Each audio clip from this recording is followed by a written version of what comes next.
Welcome, the War Chief of Light is back with another epic video. Hi, my name's PBE, but you lovely people are more than welcome to call me Peeps. I'm gonna be straight up, no dicking around. Azim Steppe is exactly what I look for in a zone, period, endpoint of an MMORPG. It is probably one of the best parts of Stormblood, period. That's some big words, I know. And we're going to get into why. And yes, we get some juicy bits, some comparisons to some of my other favorites, and you'll see what I mean. Before jumping into that, if you like this sort of stuff, the lore, the deep dives, the gaming, Final Fantasy, or nerdy stuff in general, well honey, you're home.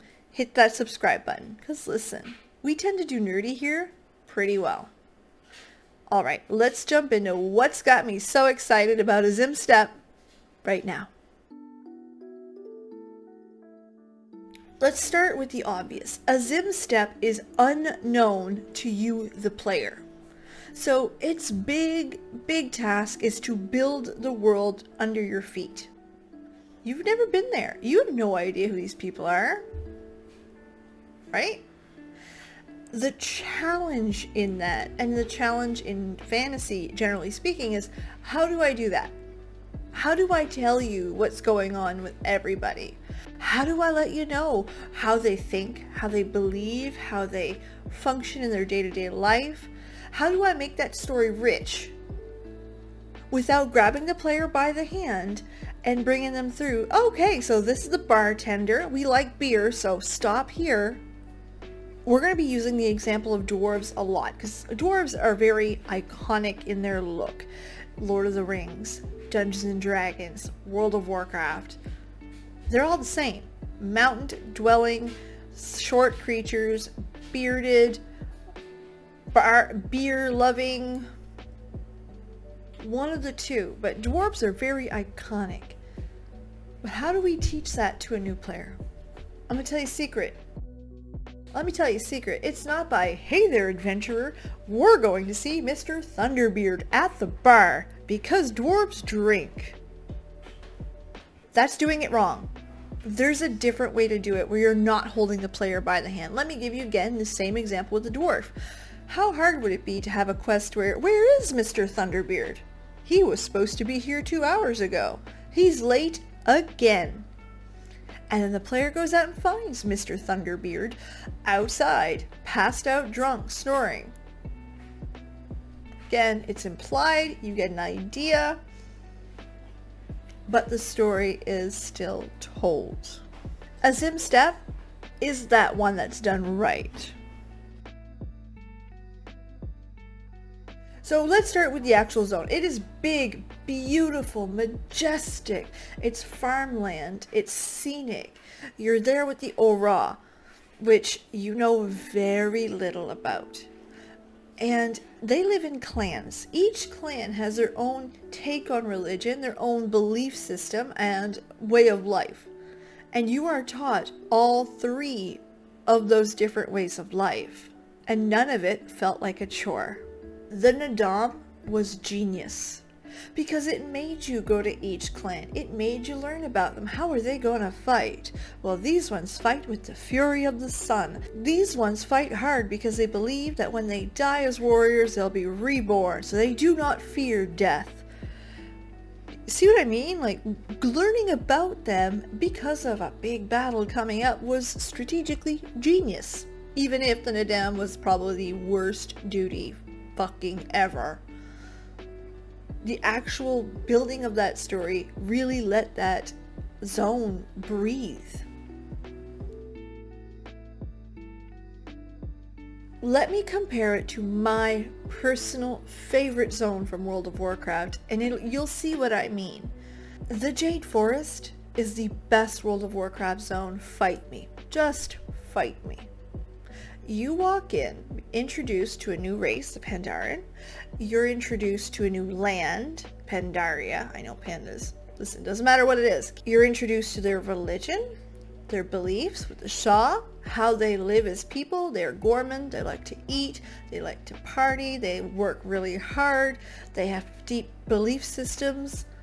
You're brought that through the questing. so you can actually see how everybody lives. And that world building is what made it so fucking good. The same thing is said for Azim Steppe. Big difference, and yes, the points going to Azim Steppe, don't you worry, is MSQ. The MSQ makes you go through it. I know makes is a strong word. I was happily led by the leash and going because I loved it, but it brings you through it. Where the Jade Forest in World of Warcraft's leveling system at the time was very, okay, well I've hit level 72, time to get the fuck out. Next zone. So it was very easy to leave these zones unfinished, and Mists of Pandaria, all of the zones were really good because of that world building. Jade Forest, number one of the bunch. But the MSQ here brings it to that next level. You follow through. Oh no, you have to fight the Suns, but oh no, they want to keep us around and learn about their enemy. But we have to learn about them too, so we want to do that. Like, when you walk out of these zones, whether it's Jade Forest, whether it's Azim Steppe, you like the aura, you understand them, you may even side with one of the clans because you get it. And I don't know about you, but I honestly came out of Azim Steppe wanting to create an aura because I really enjoyed their storyline. Makes sense. I mean, still Lalafell for life, but you know. But that's it. That's when you get so attached to them because of the story you were given. There's no wonder why Heaven's Ward is full of Elizin players afterwards. I guarantee it. I bet you there were a lot of Dragoons too. Not just because it was the main thing. They liked Estonia.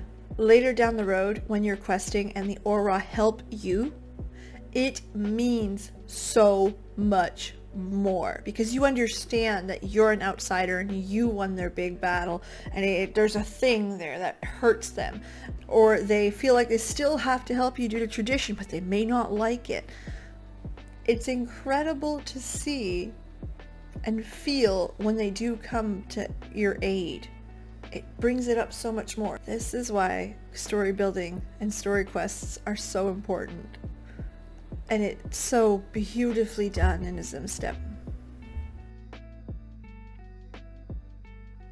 Azim Steppe is the bar. Like, they raised it. Plain and simple. I left there mesmerized by the actual zone. The music, forgot to mention that, but the music fit every little thing. The clans, I have a favorite clan, and yes, it's Sadu. The Dothral, yes. Sadu is definitely waifu material.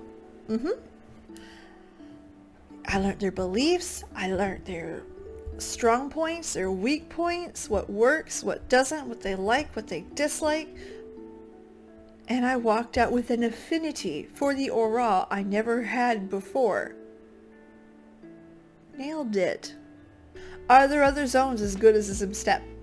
I don't know, I haven't finished them all, but spoiler alert, there's one that came fucking close. I'm still kind of on the edge about because it's so good. And listen, you'll sell me every time to the Feywild. But yes, this is the world building we crave. This is the world building that players want, not the tropey, I am a dwarf, I eat, drink in the bar. No. Let them have it. Let them experience it.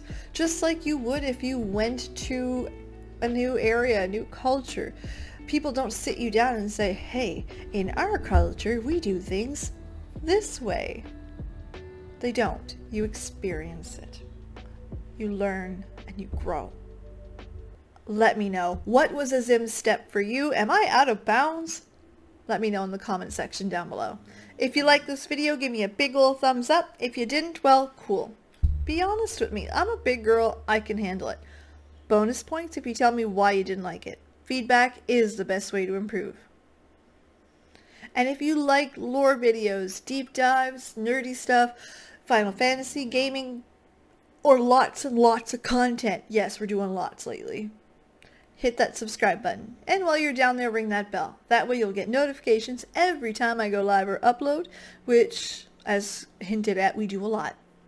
3 streams a week. At least a video a week, lately a lot more than that. and I'm having a ball. It ain't slowing down. Yes. Well, anyway, thanks so much for being here. Thanks for letting this nerd rant. Have a legendary day, and I can't wait to see you guys again on the next one. Bye. I'm aware that I compare the aura to the pandas. Some of y'all are gonna be fucking mad.